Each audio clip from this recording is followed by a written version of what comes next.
Well, today's topic is just for all of you parents out there who are trying to parent your teens. We know that parenting teens is super easy, right, Trace? The easiest job we've ever done. Right. Now, we know that's not true. Parenting teens is very challenging. It's very difficult. So, Tracy, you have 4 keys for us. And I should say, first of all, that we do have 2 teens at home. Yes. They're not perfect, Yes. but they're good kids, and they're well-adjusted. They're healthy kids. And I think a lot of that is because you've probably applied these 4 keys. You've helped me to apply these 4 keys. And so parents watch this and absorb these keys, and then use those questions to talk about it. So walk us through these. Yeah, so I think the first key is that you want to parent with a plan in mind. Like it was important for us to sit down and talk about, what are the values we want to impart? What are the goals that we have for our kids? What kind of home environment do we want to have? Like we had a plan. Now that plan evolves over time as the kids get older, but I think it's really important for parents to start on the same page. Right. So parent with a plan in mind. We have some other related resources that'll be helpful to that. Yeah, we'll put those down below because this is actually something we did with our kids. We had, several years ago, we had this conversation about their vision for their lives. And that was good for us to get a plan for where we see our kids in the future, where they see themselves in the future. It's a pretty important conversation, and we've got that conversation in the library that you can have that conversation with your kids. And that will help you to do this first thing, to get a plan. Right, exactly. And everyone's on the same page, so you feel like you have a trajectory of sorts. And they feel like you have a trajectory. Right. You're not just wandering That's right. aimlessly through life. One of the things we say to our kids all the time is, hey, no, this is what we do because we're the parents and that's our job. And so we're doing that, first of all, so that they don't complain and whine and tell us no, but we're also doing that because we want them to know that we're thoughtful, we're strategic, we have a goal in mind. Right. The goal is that they're healthy, productive, well, young we want to adults. set them up for success. Yeah. Right? And we want to show them value by saying, what are you interested in? How can we as your parents come alongside you and help you in that? Yeah.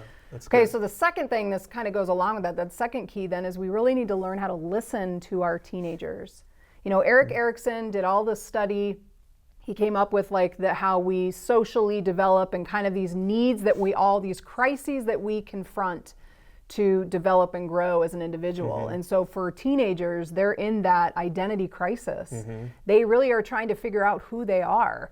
So as parents, I think it's important that we take the time to really listen to our teenagers, hear their heart, hear their stresses, hear the things that they're wrestling with, because it's a real crisis in their life. So just like when we go through a crisis, we want to feel like people have a listening ear and support us and want to help us. Right. We need to make sure that we're listening to our teenagers. And parents, especially if you're struggling with your teens a little bit, it's easy to get in the mode where, no, I'm not going to listen to them. I just want to discipline them. I just want to. Yeah. And discipline's important. Yes. But making them feel understood, making them feel heard, is going to go a long way to really even getting them to obey. Well, sure, because it develops you're earning trust. Yeah. If your teenager feels like you really care about them and you care to know who they are, who they're becoming, then they're going to be more likely to listen to you and understand that you love them and you care about them. Yes.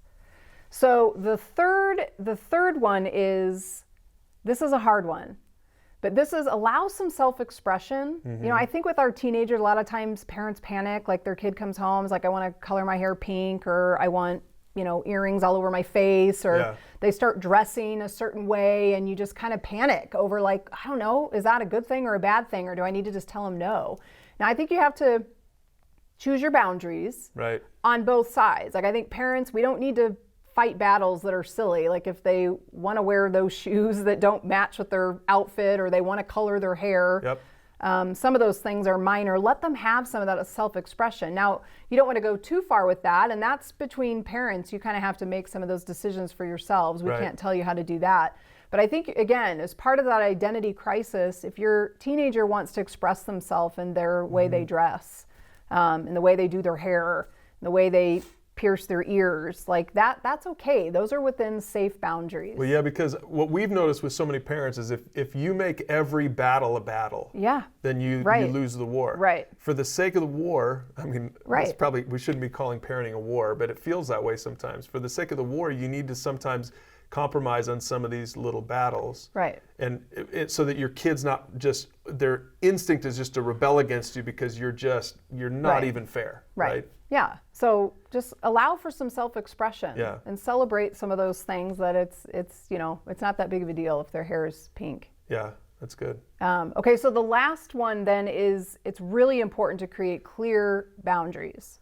So just like we talked about in the first key about having a plan as parents, but have clear boundaries and expectations as far as like homework, social media, curfew. Like those are things that you should, as parents, have those in place and be thinking those through and create clear boundaries. Be very clear in your expectations with your kids so they know exactly what the rules are and why they're there, and then be ready to enforce them. Yeah, parents, I think it's easy to think boundaries are bad things, and your kids will think boundaries are bad things. But I like to think about boundaries as like putting a fence around a soccer field for kids playing next to the highway.